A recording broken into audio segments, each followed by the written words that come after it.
Hello everyone, Zango e-commerce সিরিজে আপনাদের স্বাগতম।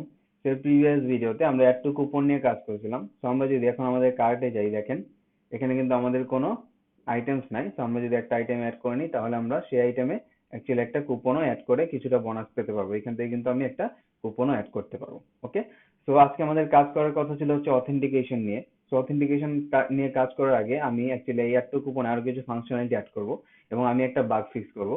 তো যে ফাংশনালিটি অ্যাড করব সেটা হচ্ছে, আমরা তাকে ডিরেক্টলি কোনো কুপন অ্যাড করতে দিব না। আমরা একটা নির্দিষ্ট অ্যামাউন্ট সেট করে দিব, যাতে সেই অ্যামাউন্ট পরিমাণ সে যদি শপ করে ওয়েবসাইটে, তাহলেই সে মাত্র কুপনটাকে অ্যাড করতে পারবে। এবং আমরা আরেকটা বাগ ফিক্স করব প্রথমে, এবং সেই বাগটা হচ্ছে আমি আপনাদের দেখিয়ে দিচ্ছি। সাপোজ এখন আমার 12 টাকা আমি শপিং করছি এবং আমি কিন্তু এখন এখান থেকে কুপনটা অ্যাড করতে পারবো। তো আমি যদি নাবিল দিই, তাহলে আমি কিন্তু একটা 5% ডিসকাউন্ট পাবো। দেখেন আমার ডিসকাউন্টটা কিন্তু অ্যাড হয়ে গেছে। তো এটাতে সমস্যা নেই। সমস্যাটা হচ্ছে আমি যখন এটাকে রিমুভ করে দিব, দেখেন আমি যদি রিমুভ করে দিই, ওকে, এবং আমি যদি এই প্রোডাক্টটাকে আবার অ্যাড করি, তাহলে দেখবেন সে অ্যাকচুয়ালি আগের কুপনটাকে আমার ধরে রাখে। আমি যদি এখানে অ্যাড টু কার্ট দিই, দেখেন সে কিন্তু অলরেডি অ্যাকচুয়ালি ডিসকাউন্ট দিয়ে দিয়েছে, বাট আমি কিন্তু এখন কুপন অ্যাড করিনি, সে আগের কুপনটাকেই ধরে রাখছে।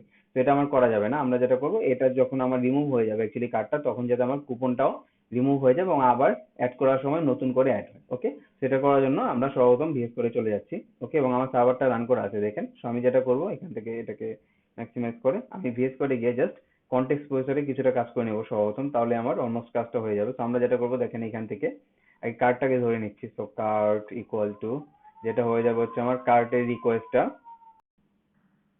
এখানে চলে আসবে হচ্ছে কার্ট, আর এখানে চলে আসবে সরি কার্ড, এবং এখানে চলে আসবে হচ্ছে আমার রিকোয়েস্টটা। তো আমরা জাস্ট এখান থেকে রিকোয়েস্টটাকে পাস করে দিব। ওকে, এবং আমরা একটা জিনিস চেক করবো, সেটা হচ্ছে কার্টের আইটেমটা আমার জিরো কিনা। মানে আমার যদি কার্টের আইটেম না থাকে, তাহলে আমরা এই কুপন, এই যে কুপনটা আছে ওটাকেও রিমুভ করে দিব। তো আমরা জাস্ট এখানে চেক করবো if length of list of cart dot keys. Okay, এটা আমার লেস দেন ওয়ান কিনা। লেস দেন ওয়ান মানে আমার কার্টে কোনো আইটেম নাই। তাহলে আমরা যেটা করবো, জাস্ট কুপনটাকে ডিলিট করে দিব। সো কার্টের ভিতর যে আমার সেশন আছে এবং সেশনের ভিতর যে কুপনটা আছে সেটাকে ডিলিট, সেটার জন্য আমার করতে হচ্ছে কার্ট ডট কুপন আইডি।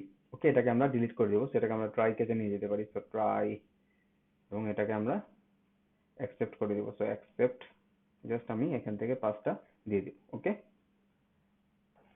দেখেন তাহলে কিন্তু আমার কাজটা অ্যাকচুয়ালি হয়ে যাবে। মানে আমার কুপন যদি, আমার কার্ডে যদি আইটেম না থাকে, তাহলে সে জাস্ট কুপনটাকে ডিলিট করে দেবো এবং আমার নতুন করে অ্যাড করবে। এবং সেম কাজটা আমরা এখানেও করে দেবো। সেটা হচ্ছে কার্ডে যখন যাবো, আমরা যখন ক্লিয়ার করবো, তখন আমরা কুপনটাকে ডিলিট করে দেবো। So delete cell dot session, এবং এখানে আমার চলে আসবে হচ্ছে সেল ডট কুপনের যে আইডিটা।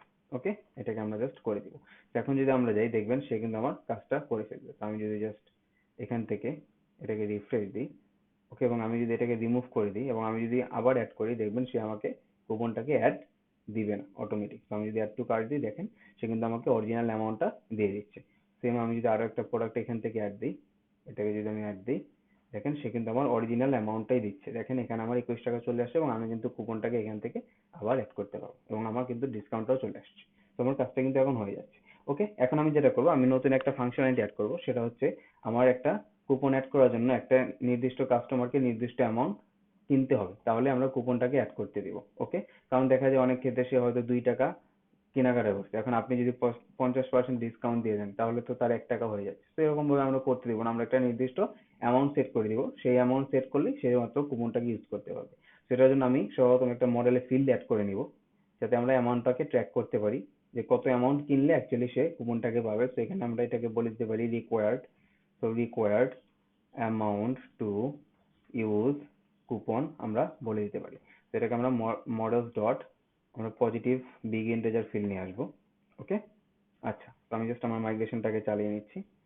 তো পাইথন ম্যানেজ ডট পাই মেক মাইগ্রেশন।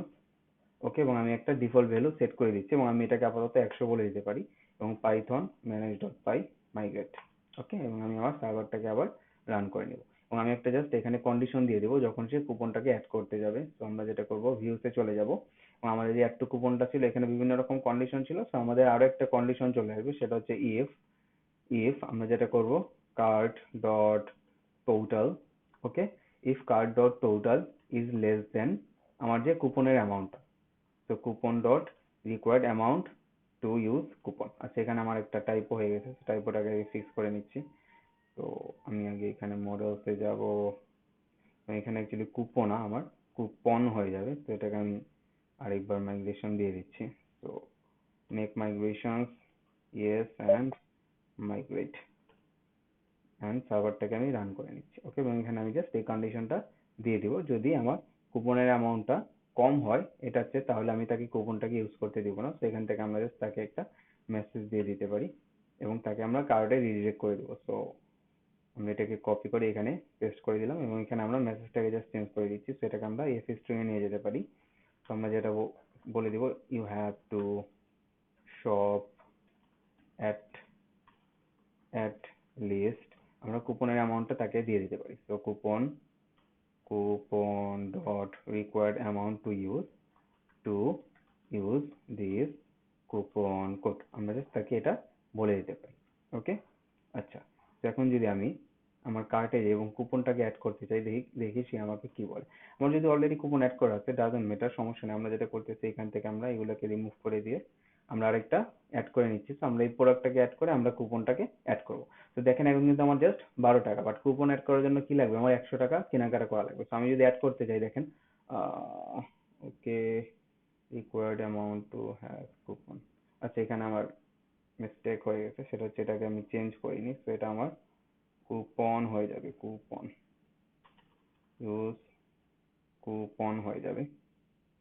আচ্ছা, এবং এখানে আমার কুপন হয়ে যাবে। তো আমি যদি জাস্ট রিফ্রেশ দিই এবং আমি যদি কুপনটাকে অ্যাড করতে যাই, দেখি সে আমাকে মেসেজটা দেয় কিনা। তো আমি যদি নাবিল দিই, দেখেন সে কিন্তু আমাকে বলতেছে অ্যাটলিস্ট আমাকে 100 টাকা কেনাকাটা করতে হবে যদি আমি এটাকে কি করতে চাই, অ্যাড করতে চাই। তো আমি যেটা করতে পারি, এটাকে জাস্ট আমি ইনক্রিজ করে 100 টাকা পর্যন্ত নিয়ে যাই এবং আমি এখন কুপনটাকে যদি অ্যাড করি, দেখবেন সে আমাকে অ্যাড করতে দিবে। তো আমি যদি নাবিল বলি, দেখেন সে কিন্তু আমাকে কুপনটাকে অ্যাড করতে দিচ্ছে এবং আমার কিন্তু ডিসকাউন্টটাও চলে আসছে। তার মানে আমার এই ফাংশনালিটি গুলো কিন্তু কাজ করতেছে। ওকে, তো এতটুকু ছিল আজকের জন্য, এবং আমাদের যে প্ল্যান ছিল সেটা হচ্ছে অথেন্টিকেশন নিয়ে কাজ করা, কারণ একটা ইউজার চেক আউট করার জন্য তাকে অথেন্টিকেশন হতে হবে। ওকে, তো আজকে যেহেতু আমরা কুপনের এই সেকেন্ড পার্টটা নিয়ে কাজ করলাম, তো পরবর্তী যে টিউটোরিয়াল আছে সেখান থেকে আমাদের প্ল্যান অনুযায়ী আমরা অথেন্টিকেশনটা ইমপ্লিমেন্ট করা শুরু করবো। তো thank you so much for watching and see you in the next one.